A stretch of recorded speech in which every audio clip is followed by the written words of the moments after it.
Assalamualaikum warahmatullahi wabarakatuh. Alhamdulillahillazi arsala rasulahu bil huda wa dinil haq liyuzhirahu 'alad dini kullih wa kafa billahi shahida.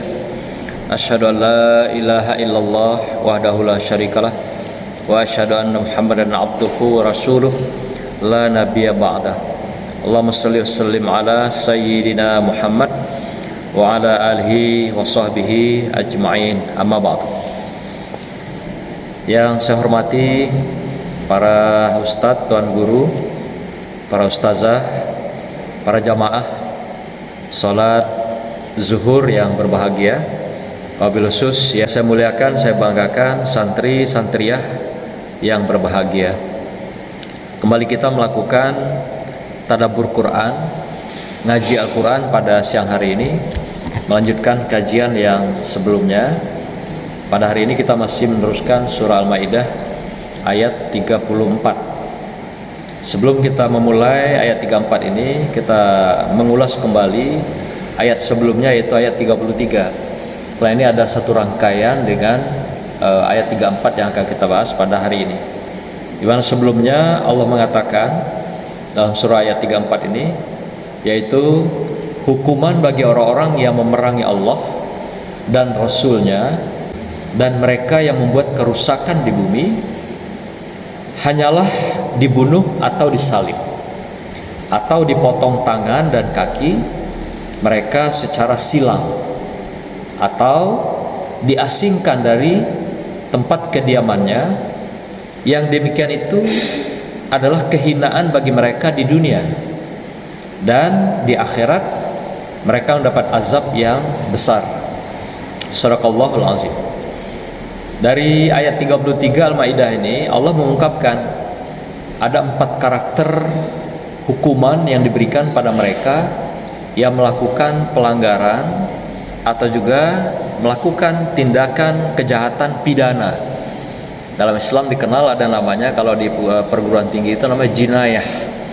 Jadi ada jurusan-jurusan jinayah, itu jurusan pidana dalam Islam atau jinayat, itu yang dikenal. Nah, di dalam Al-Quran juga Allah sudah jelas memberikan hukuman-hukuman dan sanksi bagi orang yang melakukan pidana-pidana yang berkaitan dengan perlakuan manusia, yang berkenaan dengan kejahatan, misalnya perampokan, demikian juga pencurian, demikian juga pembajakan, atau istilah kalau Melayu itu namanya penyamun, ya, istilah penyamunan, atau juga yang terkait dengan pencurian sama dengan penyamunan itu, atau yang sejenisnya. Allah berikan ada 4 ancaman sanksi pada mereka yang melakukan 4 tindakan-tindakan pidana atau jinayat dalam Islam ini. Yang pertama kategorinya dalam surah Al-Maidah tadi ayat 33 itu adalah dikatakan mereka yang melakukan tindakan merampok, dan dalam merampok itu mereka juga melakukan pembunuhan. Nah, dalam perampokan ini mereka tidak melakukan sekaligus, tapi niatnya merampok gitu. Merampok atau juga mencuri, tapi merampoknya nggak jadi, mencuri nggak jadi, ketahuan orang punya barangkali, dia langsung membunuh orangnya. Jadi dia nggak jadi merampok. Orang yang memiliki harta itu, bendanya itu dia bunuh. Kemudian dia tidak jadi merampok. Itu yang pertama. Nah, orang seperti ini, dosa ini seperti ini, atau kejahatan seperti ini, disangsi apa? Adalah mereka yang membunuh dibalas dengan hukum jinayahnya membunuh, kata Allah. Itu dalam surah Al-Maidah ini. Jadi mereka yang membunuh dibalas dengan hukum yang dengan adil juga, yaitu membunuh. Nah, yang kedua karakternya seperti apa, kata Allah dalam Al-Quran ini, mereka niatnya merampok, di samping itu menakut-nakuti, dan kemudian juga mereka membunuh. Jadi sudahlah merampok, menakut-nakuti, kemudian lagi sampai pada akhirnya mereka membunuh. Nah, kalau seperti ini, apa sanksi yang diberikan dalam hukum Islam? Katanya jinayah. adalah mereka yang seperti ini disalib, taruh di tiang gantungan dulu. Kalau dalam hukum sejarah itu sekitar 3 hari digantung dia, disalib itu, kemudian baru dihukum pancung, dibunuh. Sampai begitu Allah telah memberikan ketegasan dalam Al-Quran. Jadi mereka yang merampok, mencuri, kemudian menakut-nakuti, kemudian sampai juga pada akhirnya mereka membunuh. Nah, mereka seperti ini diberi hukuman yang lebih setimpal, yaitu dengan disalib dulu, atau istilahnya di tiang gantungan, kemudian baru dibunuh. Karakter ketiga, bagaimana kriminal, tindakan pidana dalam Islam ini, dalam ayat ini, adalah mereka yang dikatakan mereka mencuri, kemudian mereka juga menakuti orang yang akan dicuri itu. Nah, ada dua di sini. Ada yang hanya mencuri saja. Kalau dalam Islam itu dikatakan mencuri, yang mencuri biasa itu dianggap mereka mencuri hal-hal yang secara umum. Maka hukumnya apa? Yaitu dipotong tangannya. Tangan yang mencuri, tangan kanan dipotong. Kalau mencurinya sampai 2 tangan, dua tangannya dipotong. Ada lagi mencuri, mereka di samping mencuri ngancam, menakut-nakuti lagi orang yang dicuri itu. Sudahlah dia mencuri, mengambil harta bendanya, sudah itu diancam lagi, ditakut-takuti. Nah, orang seperti ini sanksinya seperti apa? Selain tangannya dipotong, yang dipotong silang di sini, tangan kanan dipotong, lalu kaki kiri. Itu hukuman dalam ayat ini. Tangan kanan dipotong, kemudian kaki kirinya dipotong. Jadi mereka nanti tidak punya kaki sebelah, kaki bawahnya, dan tidak punya tangan sebelah. Jadi kalau orang yang mencuri, mengancam, nakut-nakuti lagi orang yang dicurinya itu. Ini lebih berat juga ini. Tangan dipotong, kaki dipotong. Tapi kakinya satu dipotong, kaki kiri. Tangan kanan, kaki kiri. Jadi silang potongnya gitu. Nah, yang keempat, karakternya mereka melakukan tindakan pidana jinayah ini adalah mereka niatnya merampok juga, mencuri, tapi nggak jadi merampok, nggak juga jadi mencuri, tapi hanya menakut-nakuti, mengancam-ngancam, atau juga membuat orang yang akan dicuri, dirampok itu ketakutan, tapi dia nggak jadi melakukan pencurian atau perampokan. Nah, yang seperti ini apa hukumannya? Sanksinya mereka diusir dari tempat tinggalnya. Jadi kalau kedapatan mereka tempat tinggalnya di mana, diusir dari kampung itu, dikeluarkan dia, tidak boleh lagi tinggal di kampung itu. Ini yang diberikan sanksi kepada orang yang melakukan tindakan pidana, kejahatan, jinayah. Kalau dia ingin merampok, mencuri, tapi nggak sampai merampok, tapi hanya ngancam-ngancam dan nakut-nakuti. Nah, seperti ini bisa kena dalam pidana dalam hukum Islam. Nah, pada masa Umar Ibn Al-Khattab, orang-orang seperti ini yang disanksi ini, yang tadi diusir misalnya itu dari kampungnya, itu yang dipenjara. Mereka dipenjara itu yang betul-betul dipenjara. Arti dipenjara itu dia dipisahkan dari kehidupan dia dengan masyarakatnya, kehidupan dia dengan keluarganya, kehidupan dia dengan teman-teman dan saudaranya. Jadi kalau masa Umar, penjara betul-betul penjara, nggak ada yang bisa komunikasi, nggak bisa ngirim makanan, nggak bisa ngirim kue, nggak bisa ngirim apapun, komunikasi pun nggak bisa. Nah, begitulah penjara yang dilakukan. Apa maksudnya itu? Supaya yang dipenjara ini, yang dihukum ini akan mendapatkan efek jera secara mental dan psikologis. Jadi dia supaya punya kesadaran, supaya punya keinsafan, supaya mau bertobat di hadapan Allah SWT. Tubu nasuha, bertobat dengan sebenar taubat. Sehingga dengan demikian mereka betul-betul diberikan sanksi yang memang setimpal dengan apa yang diperbuatnya. Al-Quran sudah sangat jelas. Pada masa Rasulullah, sahabat, hukum ini ditegakkan. Karena pada satu ketika juga terjadi pada masa Abu Bakar. Abu Bakar menegakkan hukum Islam ini. Nah, seperti ini ada kaitan dengan ayat 33 nanti. Ayat 34 yang kita akan bahas pada hari ini. Apa bunyinya ayat ini? Adalah Bismillahirrahmanirrahim. Illallazi tabu min qabli an taqdiru alaihim fa'lamu annallaha Ghafurur Rahim. Kecuali orang-orang yang bertobat sebelum kamu dapat menguasai mereka, maka ketahuilah bahwa Allah Maha Pengampun, Maha Penyayang. Nah, artinya ayat 34 tadi Allah mengatakan bagi mereka yang melakukan pencurian, perampokan dengan 4 kriteria itu, tadi mulai di pertama dihukum bunuh, yang kedua disalib dan bunuh, ketiga potong tangan atau potong tangan dan kaki kalau dia mencurinya atau merampok sambil ngancam, yang keempat adalah diusir dari tempat tinggalnya atau dipenjara. Nah, kalau mereka melakukan kejahatan perampokan, pencurian, penyamunan atau juga pembajakan yang sifatnya dapat mengancam orang lain, mencuri atau merampok harta orang lain, jadi kalau dia lakukan 4 hal itu, dalam ayat 34 Allah berikan sebuah kompensasi, Allah berikan sebuah gerasi, keampunan, kecuali kata Allah orang-orang yang bertobat sebelum kamu dapat menguasai mereka. Dapat menguasai itu sebelum aparat pemerintah menangkap mereka.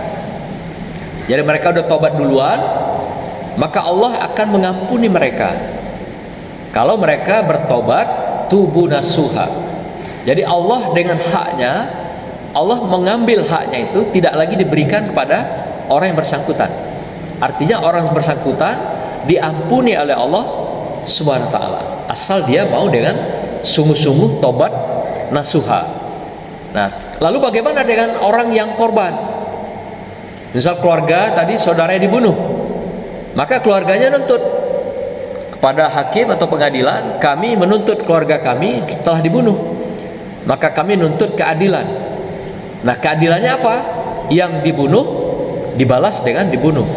Itu hukum yang adil yang harus ditegakkan.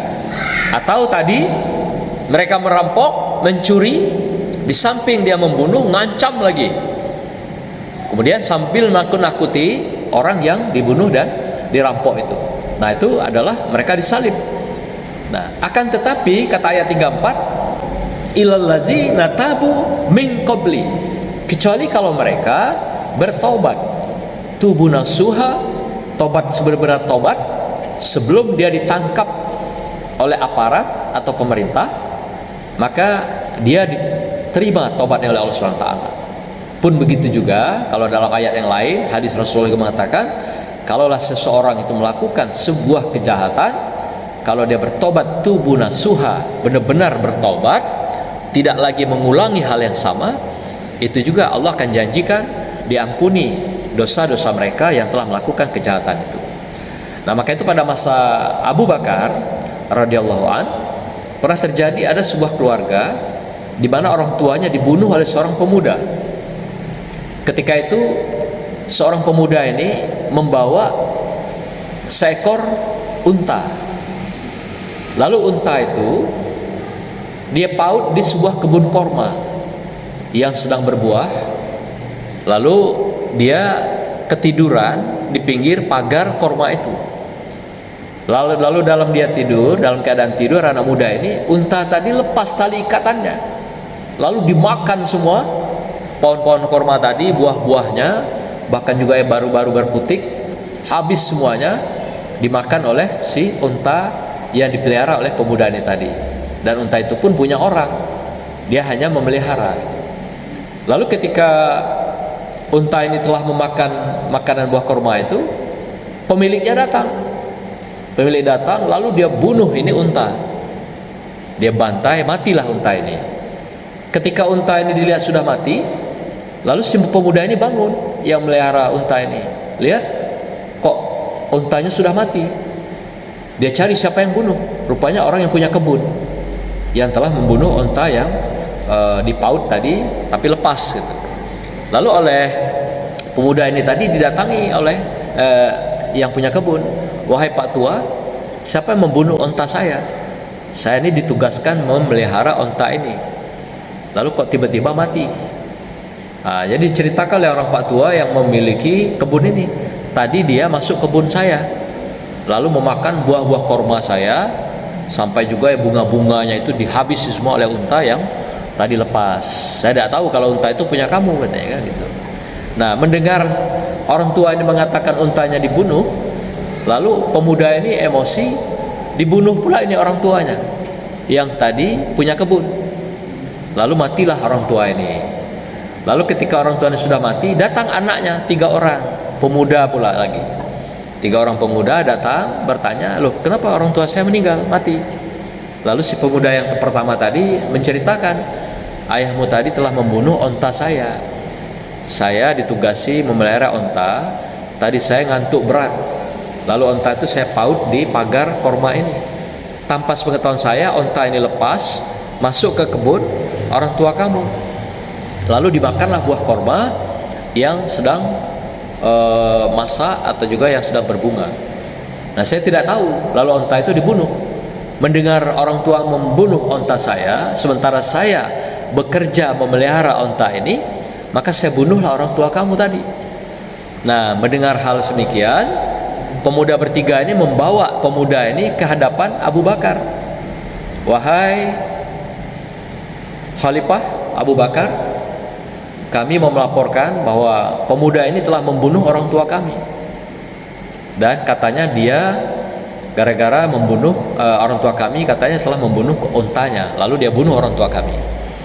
Lalu karena itu kami menuntut keadilan, karena dia sudah membunuh orang tua kami, maka kami minta keadilan, dia pun harus dibunuh karena dia sudah membunuh orang tua kami. Lalu Abu Bakar memberikan keputusan, ya benar apa yang kau tagih, keadilan, dia telah membunuh orang tuamu, maka hukumnya berlaku adalah dia pun harus dibunuh.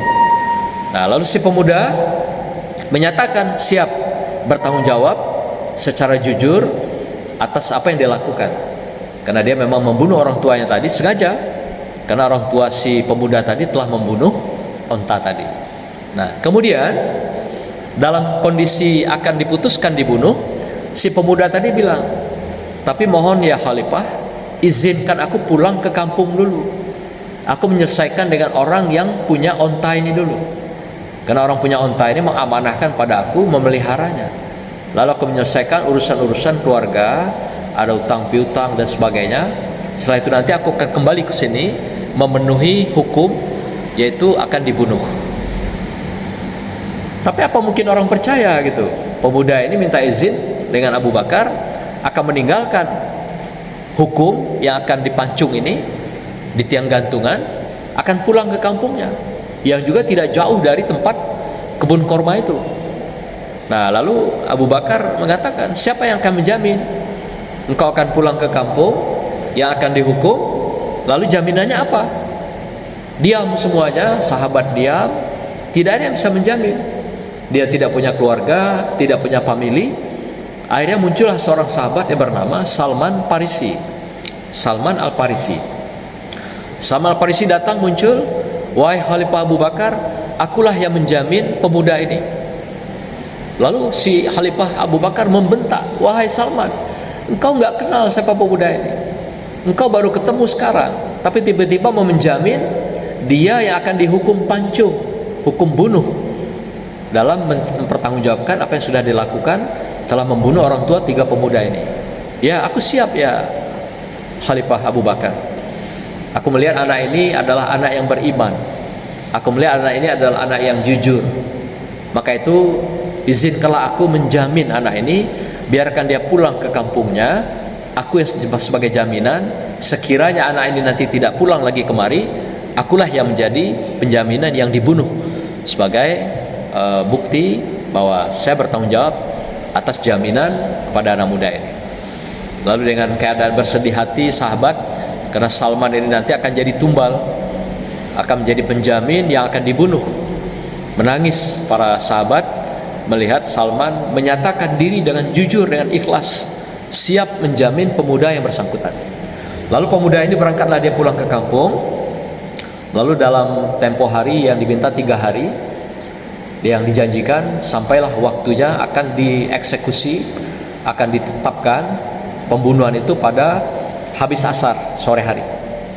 Waktu sudah berlangsung, asar sudah dijalankan, lalu yang ditunggu gak juga datang. Dilihat waktu sudah makin berjalan, sudah hampir menunjukkan mendekati maghrib, tapi tidak kunjung si anak pemuda ini datang dari kampungnya. Lalu Salman Al-Farisi sudah bersiap diri untuk menyatakan siap menjamin akan dibunuh apa yang dikatakan tadi sebagai penjamin anak muda yang pulang ke kampungnya ini. Ketika saat Salman Al-Farisi akan dieksekusi, dibunuh mati, dari kejauhan kelihatan bayangan anak muda ini datang. Dia kan terbang dia dengan kudanya, jatuh tegak lagi, jatuh tegak lagi, sampai akhirnya kuda pun nggak mampu lagi berjalan, berlari menuju ke tempat ke tempat Abu Bakar. Lalu dia berlari kencang dari tempat kejauhan itu menuju tempat eksekusi. Sampai di tempat eksekusi, dia terjatuh, kemudian tersungkur di hadapan Umar dan sahabat semuanya, di depan sahabat Abu Bakar. Ya Khalifah Abu Bakar, aku mohon maaf terlambat kembali ke sini karena kudaku ini tidak bisa berlari kencang. Ketika lari dia jatuh, ketika lari dia jatuh. Akhirnya kudakunya aku tinggalkan, aku berlari sendiri kencang supaya cepat sampai ke sini. Begitulah kata anak muda ini mempertanggungjawabkan atas apa yang sudah terjadi dan hukuman yang akan dia terima. Lalu di depan Abu Bakar dia mengatakan, silakan ya Khalifah, silakan dieksekusi, aku siap menerima hukuman pancung sebagai pertanggungjawaban yang telah membunuh orang tua ketiga pemuda yang saudaraku ini. Lalu sampailah dia ke situ, ke tiang gantungan, siap akan dipancung. Lalu tampillah 3 orang anak dari orang tua yang dibunuh tadi. Lalu pemuda ini berkata, wahai Khalifah Umar, kami bertiga sudah sepakat mengikhlaskan, memaafkan pemuda ini. Lalu Khalifah Abu Bakar berkata, wahai pemuda, kenapa engkau tiba-tiba mau memaafkan dia? Bukankah kemarin kau ngotot betul, keras agar membunuh dia karena sudah membunuh orang tuamu? Lalu apa dijawab oleh pemuda bertiga ini? Kami melihat anak ini jujur, katanya. Anak ini ikhlas, pemuda ini. Dan kami juga melihat Salman Al-Farisi adalah orang yang sangat jujur, ikhlas, memberikan jaminan dirinya siap jadi tumbal dibunuh sekiranya pemuda ini tidak datang. Kalaulah hari ini orang umat Islam dikatakan orang yang tidak ada lagi yang bisa memberikan maaf, memberikan keikhlasan, kamilah hari ini orang yang pemaaf dan pemberi ikhlas itu ya Khalifah Abu Bakar. Maka itu kami bertiga atas nama keluarga mengikhlaskan dan memaafkan pemuda ini, dan tidak usah lagi dia dihukum bunuh atau hukum pancung sebagai pengganti daripada yang telah membunuh orang tua kami. Kami ikhlas, kami memaafkan dia, mengampuni dia, dan tidak perlu lagi dihukum pancung. Inilah peristiwa yang terjadi pada masa Khalifah Abu Bakar, di mana 3 pemuda yang begitu emosi, yang ingin membunuh seorang pemuda lainnya yang telah membunuh orang tuanya, sebagai hukuman daripada orang yang membunuh harus dibunuh. Begitulah hukum dalam Islam. Tapi pemuda ini memaafkan, mengampuni pemuda yang telah membunuh orang tuanya. Maka bertangisanlah orang pada saat itu, pada masa Khalifah Abu Bakar ini, dan semua sahabat juga bertangisan, berpelukan. Ternyata di dalam Islam sangat indah, ada jalan yang lebih baik yang bisa diselesaikan dengan saling memaafkan. Nah, ayat ini juga mengingatkan kita sebenarnya. Maka itu Allah memaafkan orang yang melakukan sebuah kejahatan sebesar apapun. Allah mengampuni sepanjang dia mau melakukan tobat nasuha. Tetapi dengan manusia belum selesai. Kalau manusianya meminta hukuman yang sama, kalau tadi dibunuh tetap diminta dibunuh, itu hukumnya.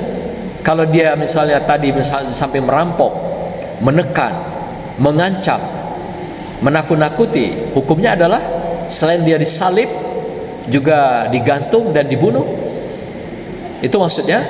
Nah, sekiranya pihak keluarga ada keikhlasan, ada mau mengampuni, memaafkan, ternyata ini dibolehkan di dalam Islam. dibuka pintu ruang untuk saling mengikhlaskan. Maka itu hari ini ada namanya dalam hukum positif kita, itu namanya restoratif justice.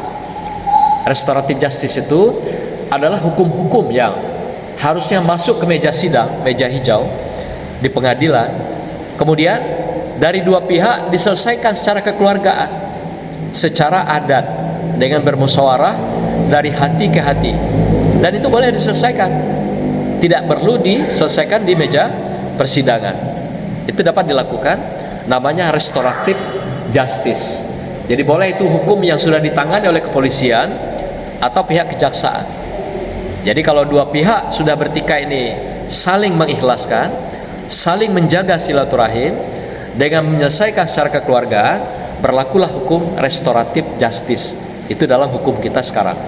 Jadi tidak mesti mereka di pengadilan kemudian menjalani hukum seperti layaknya hukum positif dan bisa diselesaikan dengan kekeluargaan.